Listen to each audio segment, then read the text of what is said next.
അന്നവളെ ഭീഷണിപ്പെടുത്തി പറഞ്ഞയച്ചു അവിടെയുള്ളവർ. രണ്ടാമത് ഞാനൊരു കത്ത് കൊടുത്തു വിട്ടിരുന്നു അർച്ചന മേഡത്തിന് തരാൻ വേണ്ടി. അത് മേഡത്തിൻ്റെ കയ്യിൽ തന്നു എന്നവള് പറഞ്ഞു. മേഡം അത് വായിച്ചു കാണുമല്ലോ അല്ലേ? ചേട്ടനാ എന്നോട് പറഞ്ഞത് ഇവിടെ വന്ന അർച്ചന മേഡത്തിനെ കണ്ട് ഈ കത്ത് കൊടുത്താൽ മതിയെന്ന്. അതിനുവേണ്ടി വന്നതാ ഞാൻ.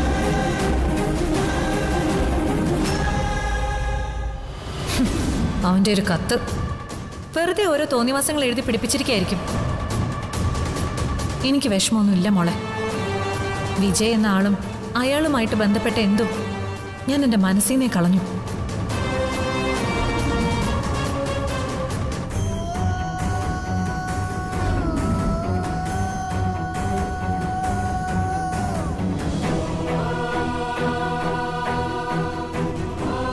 സത്യാവസ്ഥ എന്താണെന്ന് തെളിയിക്കാനുള്ള ശ്രമങ്ങളെല്ലാം പരാജയപ്പെട്ടതോടെ ഞാൻ മനസ്സിലാക്കി, ഞാൻ വിചാരിച്ചാൽ അവന്തിക ഒന്നും ചെയ്യാൻ പറ്റില്ലെന്ന്. അങ്ങനെ കരുതണ്ട.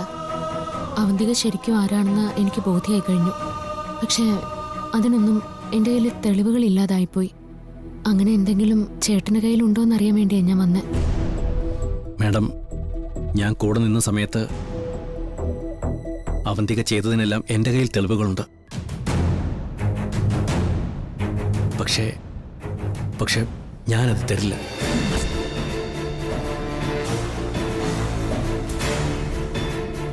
ഇനി എനിക്കതിൻ്റെ പിന്നാലെ ഇറങ്ങാൻ വയ്യ.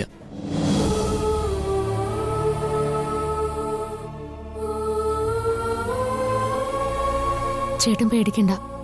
അവന്തിക ചേട്ടനെ ഒന്നും ചെയ്യാൻ പോകുന്നില്ല. ഇനി എന്നെ എന്ത് ചെയ്യാനാണ് മാഡം? ഞാൻ ഈ അവസ്ഥയിലെത്തിയത് എങ്ങനെയാണെന്നറിയോ മാഡം? ഞാൻ നെല്ലിശ്ശേരിയിൽ കയറി വന്നതിൻ്റെ ശിക്ഷയായി അവരെന്നെ ഗുണ്ടകളെ വിട്ട് ക്രൂരമായി മർദ്ദിച്ചു. ഞാനെന്ന് വിളിച്ചിരുന്നു സേതു സാറിന്റെ ഫോണിൽ. ഹലോ, അച്ഛനല്ല, ഇത് ഞാനാ, അർച്ചന. മനസ്സിലായി മാഡം, ഇത് ഞാനാ മാഡം, വിജയ്. നിങ്ങളെ കമ്പനിയിൽ നിന്ന് പിരിച്ചുവിട്ടതല്ലേ, പിന്നെന്തിനാ വീണ്ടും വിളിക്കുന്നത്? മാഡം എനിക്ക് ചിലത് പറയാനുണ്ട്. എനിക്ക് ചില ഡോക്യുമെന്റ്സ് മാഡത്തിൻ്റെ കയ്യിൽ ഏൽപ്പിക്കണം. ഇതിനകത്തുണ്ട് എല്ലാ കാര്യങ്ങളും.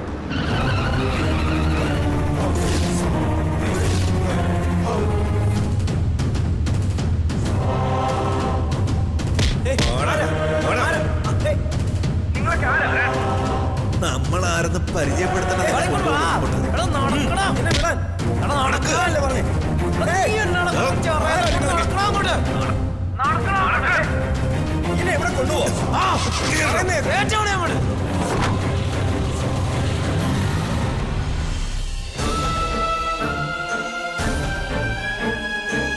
പിന്നീട് ദിവസങ്ങളോളം ഞാൻ ആശുപത്രി കിടക്കയിലായിരുന്നു.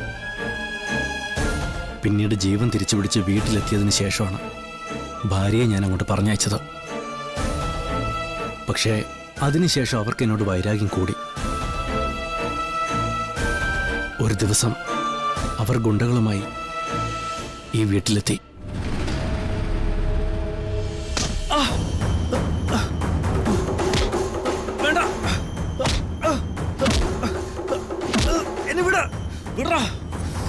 നിനക്കെല്ലാം എല്ലാവരും അറിയിക്കണം അല്ലേ? എനിക്കെതിരെ സംസാരിക്കാൻ നെല്ലിശ്ശേരിയിലേക്ക് വരണമെങ്കിൽ 2 കാല് വേണം. എനിക്കെതിരെ പറയാനായിട്ട് നടന്ന് ഒരുപാട് ക്ഷീണിച്ചതല്ലേ? ഇനിയുള്ള ശിഷ്ട ജീവിതത്തിൽ നീ നടക്കണ്ട.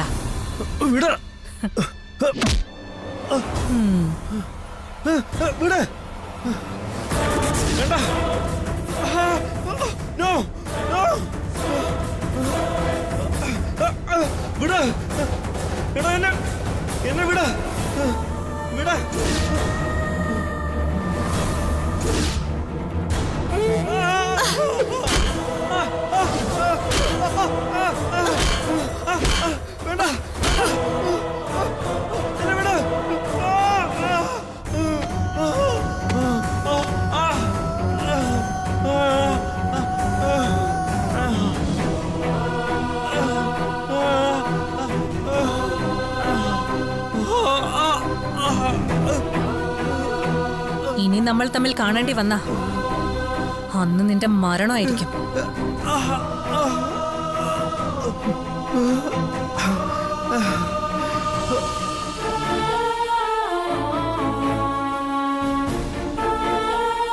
ഞാനൊരു പരാതി പോലും കൊടുക്കാത്തത് ഭയന്നിട്ടാണ് മാഡം. ബാക്കിയുള്ള എൻ്റെ കുടുംബത്തെ കൂടി നഷ്ടമാക്കണ്ട എന്ന് കരുതിയിട്ട്. ഇതെല്ലാം ഞാൻ ചെയ്ത തെറ്റുകളുടെ ശിക്ഷയാണെന്ന് കരുതി സമാധാനിച്ച് ജീവിക്കുകയാണ് ഞാനിപ്പോ. അവള് പോയി. എനിക്ക് 2 പെൺമക്കളാ. അവരുടെ ഭാവിയെക്കുറിച്ച് ഓർത്ത ഞാനിപ്പോഴും ജീവിച്ചിരിക്കുന്നത് മാഡം. ചേട്ടാ, ചേട്ടന്റെ അവസ്ഥ എനിക്ക് മനസ്സിലാവും. എനിക്ക് പറയാനുള്ളത്, ചേട്ടൻ അനുഭവിച്ചതൊക്കെ ഇനി മറ്റൊരാൾ അനുഭവിക്കേണ്ടി വരരുതെന്നാ. ഇത്രയൊക്കെ ചെയ്തു കൂട്ടിയിട്ടും അവന്റെ ഇപ്പോഴും സ്വതന്ത്രമായിട്ട് ജീവിക്കുക. എന്തെങ്കിലും ഒരു തെളിവ് കിട്ടിയാൽ ആ നിമിഷം അവരെ ഞാൻ ഇരുമ്പഴിക്കുള്ളിലാക്കും. ചേട്ടനാണ് ആ തെളിവുകൾ തന്നെയെന്ന് ആരും അറിയില്ല. ചേട്ടനത് തന്ന് നെല്ലിശ്ശേരി കുടുംബത്തെ രക്ഷിക്കണം. ചേട്ടൻ എന്നെ വിശ്വസിക്കാം. ഞാൻ കാരണം ചേട്ടന് ഒന്നും സംഭവിക്കില്ല. അങ്ങനെ ഉറപ്പ് പറയാൻ എനിക്ക് പറ്റും. അത് മറ്റാരും അറിയില്ലെന്ന് ഉറപ്പാണെങ്കിൽ ഞാനത് തരാം. മാഡം നാളെ ഈ സമയത്ത് വന്നാൽ മതി. ഞാനതൊരു ഫയലിലാക്കി വെച്ചിരുന്നു. ശരിക്കും എവിടെയാണെന്ന് ഓർമ്മ കിട്ടുന്നില്ല ഇപ്പോൾ. വൈകിട്ട് മക്കൾ വന്ന ശേഷം ഞാനത് അവരെ കൊണ്ട് എടുപ്പിച്ചു വെക്കാം. എന്താ പോരെ? മതി. ഞാനിന്ന് നാളെ വരാം. മാഡം, ആ വാതിലൊന്ന് ചാരിയേക്കോ? ശരി ഏട്ടാ.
മാഷിന് നല്ല വിഷമമുണ്ടെന്ന് എനിക്ക് മനസ്സിലായി.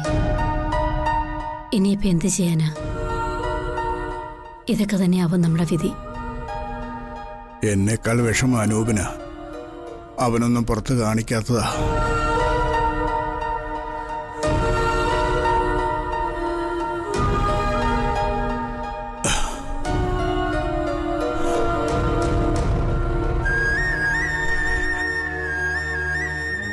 ഈ വീട്ടിൽ നിന്ന് ഇറങ്ങേണ്ടി വരുമെന്ന് പറയുമ്പോ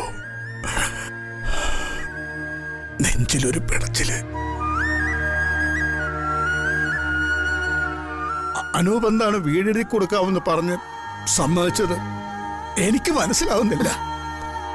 അവൻ പറഞ്ഞത് ഒരു കണക്കിന് ശരിയല്ലേ മാഷെ? ആദരിക്കൊരു നല്ല ജീവിതം, അതല്ലേ നമ്മുടെ എല്ലാ ആഗ്രഹം. അജയനെ പോലെ നല്ലൊരു പയ്യനെ നമ്മുടെ തെറ്റുകൊണ്ട് ആദരിക്ക് നഷ്ടമാവരുത്. അതിനിപ്പം ഈ വീട് മാറുകയോ ഈ നാട്ടിൽ നിന്ന് എങ്ങോട്ടെങ്കിലും പോവുകയോ എന്ത് വേണമെങ്കിലും ആവാം. അവൾ ആഗ്രഹിച്ച ജീവിതം നമുക്ക് അവൾക്ക് കൊടുക്കാനായില്ല. ഇനി അതിനേക്കാൾ നല്ലൊരു ജീവിതം, അത് മാത്രം നമ്മുടെ മുമ്പിലുള്ള മാഷ്. നമ്മളൊന്ന് സേതുവിനോട് കാര്യം പോലെ പറഞ്ഞിരുന്നെങ്കിൽ ചിലപ്പോ സന്ദീപുമായിട്ടുള്ള കല്യാണത്തിന് സേതു സമ്മതിച്ചേനെ. അല്ലേ കമലേ? ചിലപ്പോ നടന്നേനെ, ചിലപ്പോ നടക്കാതിരുന്നേനെ. നമ്മളെ പോലെ തന്നെ അവർ ചിന്തിക്കണമെന്നില്ലല്ലോ മാഷെ. വേറെ ആര് സമ്മതിച്ചാലും അവന്തിക സമ്മതിക്കില്ല എന്നുള്ള ഉറപ്പിലല്ലേ നമ്മൾ ആതിരയ്ക്ക് ഈ വിവാഹം നോക്കിയത്. അല്ലെങ്കിൽ തന്നെ അവന്തിക വന്ന് ചെയ്യരുതെന്ന് പറഞ്ഞ കാര്യം നമ്മൾ എങ്ങനെ ചെയ്യും? നമ്മുടെ മോള് കാരണം നെല്ലിശ്ശേരിയിൽ ആർക്കും ഒരു വിഷമം വരരുത്, അതേ ഞാനും കരുതിയുള്ളൂ. അവളിപ്പോ ഇതൊക്കെ മറന്നു മട്ട മാഷെ. ഇനിയിപ്പോ നമ്മളായിട്ടിതൊന്നും ഓർമ്മിപ്പിക്കാൻ പോകണ്ട.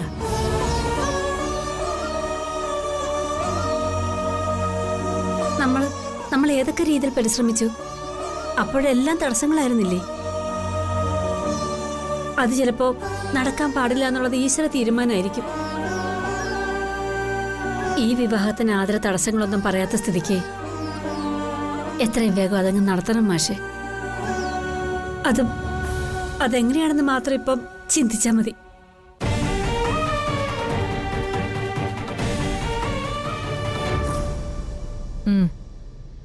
ശരി, ഫോൺ വെച്ചോ.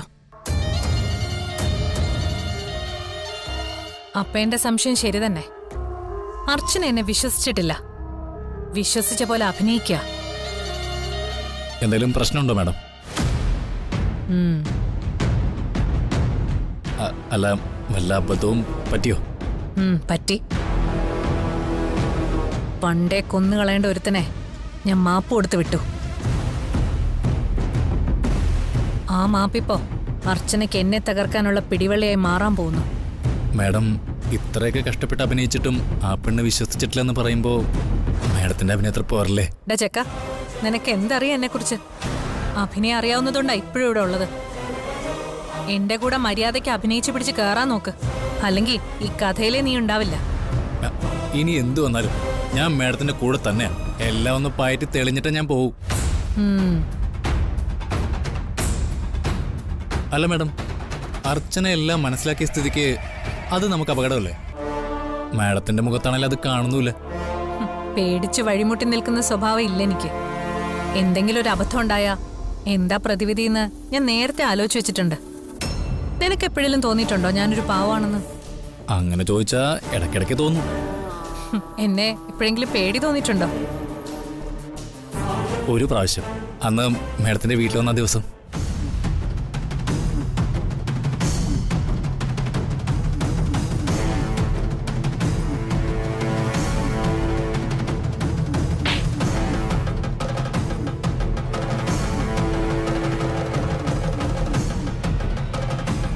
ഇതെന്തിനാന്നറിയോ?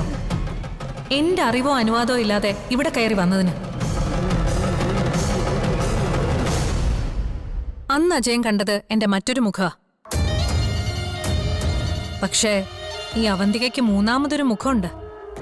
രൗദ്രഭാവമുള്ള മൂർത്തിയുടെ മുഖം.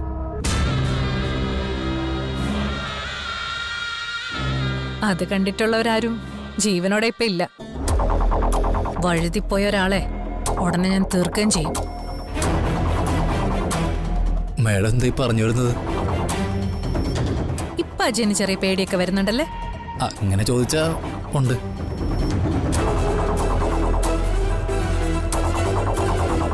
ഞാനത് പറഞ്ഞപ്പോ തന്നെ അജയൻ പേടിച്ചു. കാരണം നിനക്ക് മനസ്സിലായി ഞാനത് ചെയ്യുന്നു. അതിന്റെ കാരണം എന്താണെന്നറിയോ? നീ ഒരു ക്രിമിനൽ ആയതുകൊണ്ടാ. അങ്ങനെ അല്ലാത്തവരെ സംസാരം കൊണ്ട് പേടിപ്പെടുത്താൻ വലിയ പാടാ, പ്രത്യേകിച്ചും അർച്ചനെ പോലൊരു പെൺകുട്ടിയെ. നമ്മൾ ചിലത് പറയുമ്പോ അവര് കരുതും വെറുതെ ഭയപ്പെടുത്താൻ പറയുന്നതാന്ന്. അപ്പൊ നമ്മളെന്താ ചെയ്യേണ്ടത്? പറയാതെ ചെയ്ത് കാണിച്ച് ബോധ്യപ്പെടുത്തി കൊടുക്കണം, അല്ലേ? അതെ. എന്നാൽ ഇനി അതാ നടക്കാൻ പോകുന്നേ. എല്ലില്ലാത്ത നാവ് കൊണ്ട് വിലയില്ലാത്ത വാക്ക് പറയില്ലെന്ന് ബോധിപ്പിച്ചു കൊടുക്കണം. അർച്ചനയടക്കം എല്ലാവരുടെയും മിഥ്യാധാരണ അവന്തികയുടെ ആയുധം പേടിപ്പിക്കുന്ന കേവലം വാക്കുകൾ മാത്രമാണെന്നാ.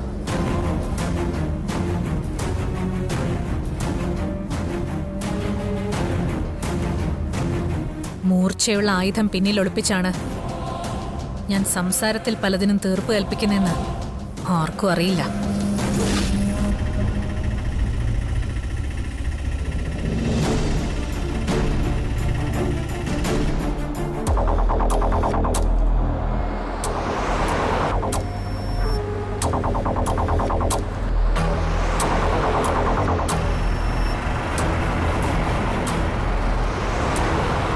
ചേട്ടാ വണ്ടി ഒന്ന് നിർത്തിക്കേ.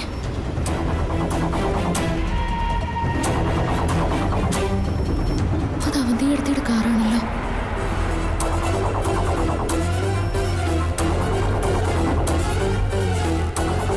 ചേട്ടാ വണ്ടി ഒന്ന് പെട്ടെന്ന് തിരിക്കോ. എവിടേക്കാ?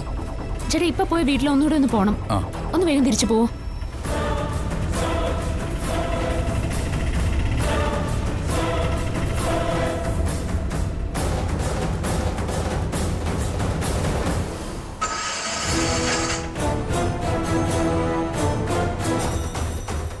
എന്ത് പറ്റി ചേട്ടാ? സ്റ്റാർട്ട് ആവുന്നില്ല.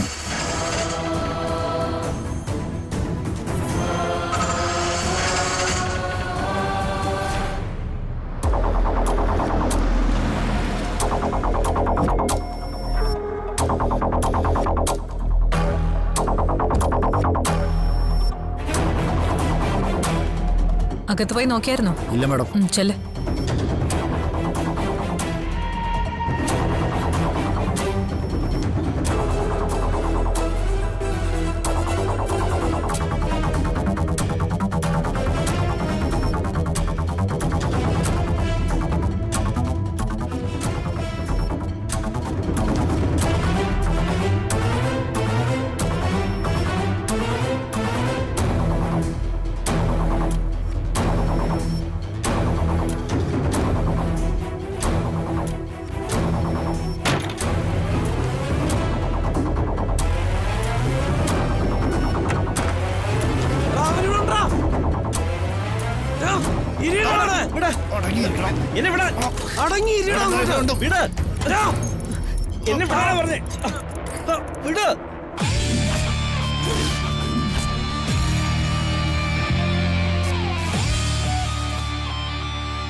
ഞാൻ അന്ന് ഇവിടെ വന്നിട്ട് ഇറങ്ങിപ്പോയപ്പോ നിന്റെ മുഖത്തുണ്ടായിരുന്ന അതേ മുഖഭാവ നിനക്കിപ്പോഴും.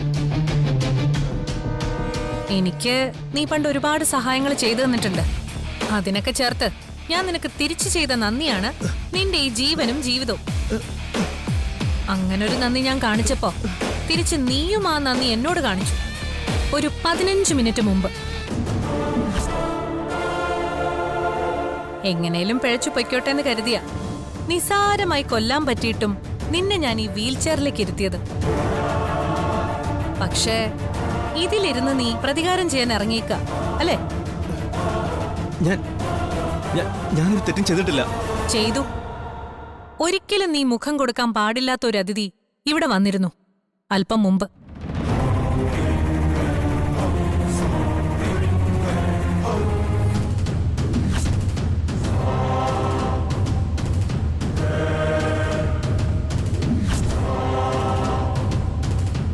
പറ, ആതിഥേയത്വം നിറഞ്ഞു കവിഞ്ഞ് ആ അതിഥിയോട് എന്തൊക്കെ ഫ്ലാഷ് ബാക്കുകൾ പറഞ്ഞു നീ? സത്യം പറയണം. ഞാനൊന്നും പറഞ്ഞില്ല. അർച്ചന മേഡം വന്ന് എന്നോടെല്ലാം ചോദിച്ചു, തെളിവുകൾ വല്ലതും കയ്യിലുണ്ടോ എന്ന്. ആഹാ, എന്നിട്ട് നീ കൊടുത്തോ? ഇല്ല. അല്ല, അതിന് മാത്രം എന്ത് തെളിവാ നിന്റെ കയ്യിലുള്ളത്? അത് ഞാൻ അന്ന സമയത്ത് കാണിച്ചതിൻ്റെയൊക്കെ തെളിവുകൾ ഒരു ഫയലിലാക്കി സൂക്ഷിച്ചിരുന്നു.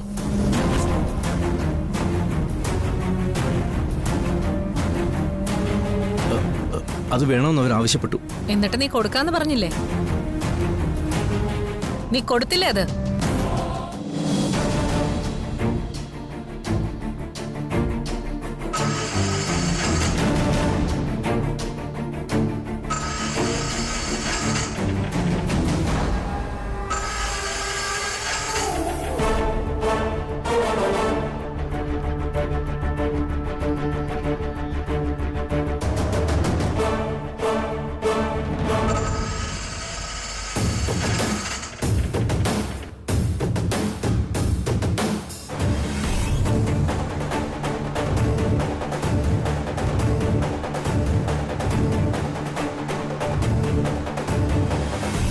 അന്ന് ആ സമയത്ത് കാണിച്ചതിൻ്റെയൊക്കെ തെളിവുകൾ ഒരു ഫയലിലാക്കി സൂക്ഷിച്ചിരുന്നു. അത് വേണമെന്ന് അവർ ആവശ്യപ്പെട്ടു. എന്നിട്ട് നീ കൊടുക്കാന്ന് പറഞ്ഞില്ലേ? നീ കൊടുത്തില്ലേ അത്? പറയടാ. ഇല്ല. ഇവിടെ മുഴുവൻ നോക്കി കണ്ടുപിടിക്ക ഇവൻ സൂക്ഷിച്ചിരിക്കുന്ന രഹസ്യ ഫയല്.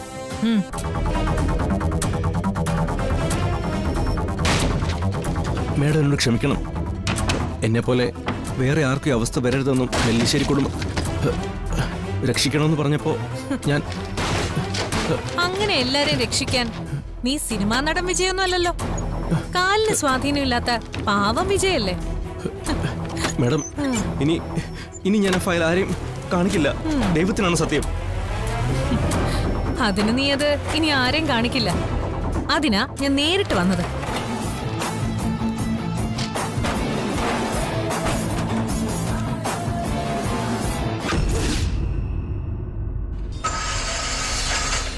സ്റ്റാർട്ടായി മോളെ, കയറിക്കോളൂ.